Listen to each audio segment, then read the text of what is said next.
The Rock from 1996. The IMDb plot summary: a mild-mannered chemist and an ex-con must lead the counterstrike when a rogue group of military men, led by a renegade general, threatens a nerve gas attack from Alcatraz against San Francisco. This movie is directed by Michael Bay, starring Nick Cage, Sean Connery, and Ed Harris, and Claire Forlani, I guess, too, in a small role. We've actually talked about this movie and way back in the early days of our podcast around soundtracks. So Hmm. I'll post a link to that discussion in case you want even more of the rock than we're about to deliver you here.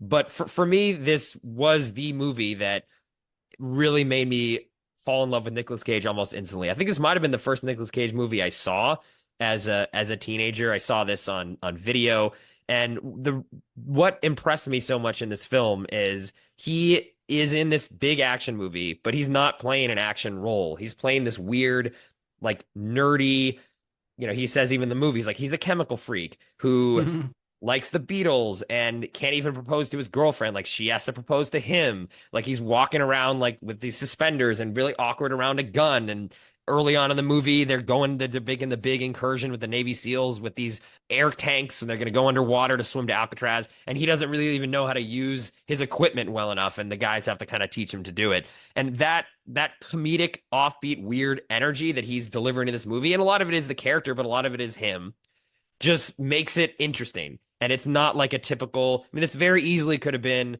like a very dead serious, like Tony Scott type thriller, like a Crimson Tide or something. And everyone else in this movie is playing it incredibly straight. I mean, yeah, there's some action jokes and things like that, but Nick Cage brings this unique energy to a movie that didn't need it, but elevates this to just an incredible film. I mean, it's one of my favorite movies of all time. And I'll talk more about the movie, but that was why this, to me, Nicolas Cage left a huge impression on me after seeing this movie because he was such a standout. What about you and your experience with The Rock?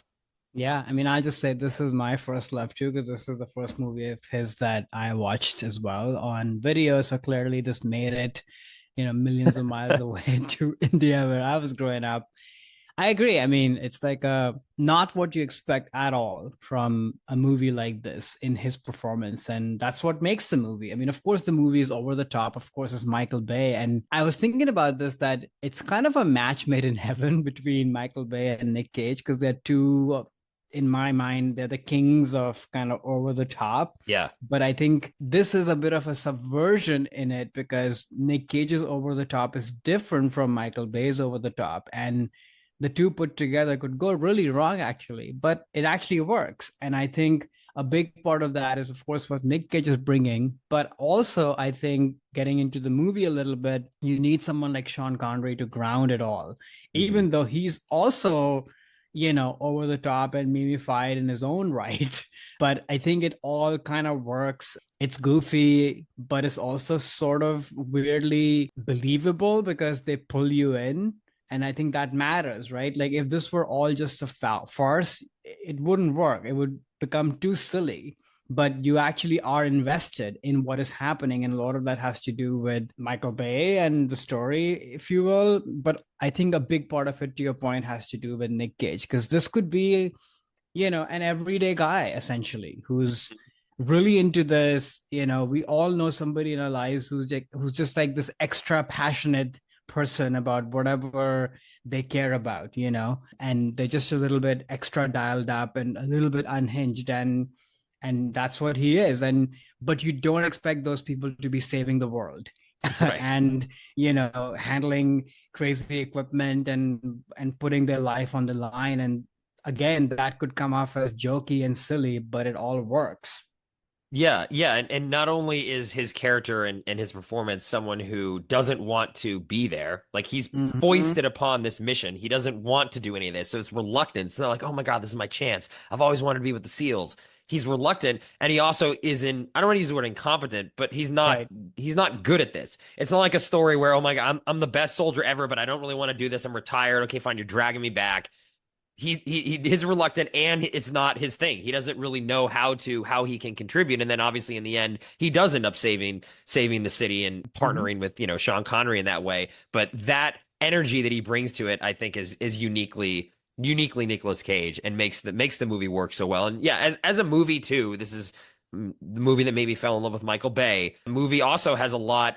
of gravitas and Ed Harris's performance and Right. role. Like you really understand why he's doing this for an honorable reason, even though yes, he's acting as a terrorist and threatening people's lives, but he was wronged by the government for his soldiers were for so many years where they were doing these black ops missions and never getting respect. So you understand why he's motivated to do this, and it's sad when he gets killed in the movie. Like you feel bad for him when he finally gets killed and the troops kind of rebel against him because there is a line that he won't cross, even though some of these other mercenaries there can. So the honorable villain character, I think, really helps make this movie work a lot too. It's a three-hander between Hmm. Harris, Connery, and Cage, and I think they all are just like working so well together. Yeah, which again, you could argue that they could be in different movies. Yes, But yes, yeah, this again, I have to give credit to Michael Bay for kind of putting them all together and making their energies work. And it does work, I think, because everything is dialed up. If this right. movie was sort of pulled back and restrained, then these three performances that could be in different movies would really stand out. But they all work because everything is sort of dialed up. On Nick Cage is interesting. I never think of Nick Cage as being like an audience surrogate into a new world because Uh, he's always so, unhinged and over the top. But in this movie, he is. right, That says a lot about the kind of movie we are watching, but right. also I think part of why it works because if you were put in those shoes, maybe you're good at one thing, but not really up for the job totally yet. That would be pretty freaky, and different people would handle that differently. And I think you go along the ride with him because he's really portraying that nervous energy, but also wants to be there and is a little bit unsure, but also kind of cocky. But it's all of all the things at the same time. Right, right. He's like trying to show off the Sean Connery Yeah, like because he feels threatened, his manhood's sort of threatened by Sean Connery's right, like the ultimate, masculine figure, even in this movie.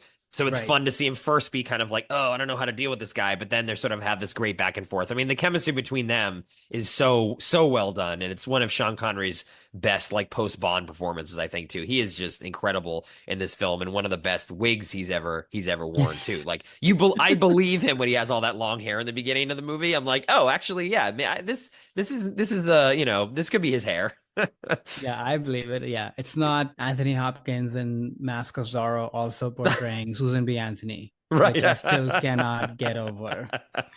Yeah, I mean, I guess we could, Nicolas Cage is also a famous wig wearer in Yep. his films. So though I think in the beginning of his career he had his hair, and then at this point they started putting wigs on him, and it's interesting to see that progress from how much hair he gets later on versus versus not. But it works in this world too. And like you said, Michael Bay I think gets a lot of credit here too. Some of the best action sequences that I've seen. I think this might have one of the best car chases Yeah. in those initial car chase between the Hummer and the Ferrari, and they're going through the streets of San Francisco. I mean, I know the movie Bullet is famous for its San Francisco car chase. I Mhm. think this is better. Maybe sue me or get mad at me, people out there who love Bullet. Great movie, but I prefer this car chase to that one. It's so just over the top. The amount of things they put in the way of the cars. There's the old lady. There's the trolley car. There's the There's always water. an old lady, of There's course. got to be the old lady. Yeah, I'm like, Yep. okay, cool. But that's the stuff you want in a movie like this to have an over the top, in a funny way or fun Right. way car chase. And then, like I mentioned in the last time we talked about this movie too, that end sequence when Nicolas Cage goes out there and waves the two green flares is Right. like the top 10 scene any movie of all time for me in terms of like the adrenaline push it gets me. And I listen to this, that's the score, that part of the score all the time. And sometimes I go on Hmm. YouTube and watch the 3 minutes of that movie where he has to struggle out there and save the people on Alcatraz when the ticking clock of the planes coming in. It's just incredible. I just love how that scene is constructed, and Nick Cage, he's a big part of that. It's all really fun. And I was thinking about this, like this is the time when, I watched this and I think I watched Alien, the first one, I think, and the Terminator movies as well on DVD, VHS actually. Right. And like this to me was sort of what Hollywood is. And so in that sense, like Nick Cage is sort of in the firmament in my mind, even though I'd forgotten that because of, like we talked up front, the kind of work he's been doing lately. So it was kind of a happy memory to be reminded of, just the bigness of these movies and the bigness of these actors and these performances, and also being like, 14, 15 years old. Like it all kind of, it's the perfect time to be Yeah. enveloped in all that. Exactly. Yeah. I mean, I think this is one of those times where, despite growing up in completely different parts of the world, like Yeah. this, we were the same age at the right time to be hit with the right kind of thing. And there actually another movie on this list that I'm going to bring up too is in that Yes. same vein for me. So it was a special time, and these movies do kind of have that nostalgia. But I think they extend this movie specifically too. I think extends past that, where if you to show this to someone who's maybe like 15 nowadays, I do think it would still have the same power on a person of that age now. It's not just the nostalgia factor, but it's big for us for sure. Yes. Hi there, it's Alex.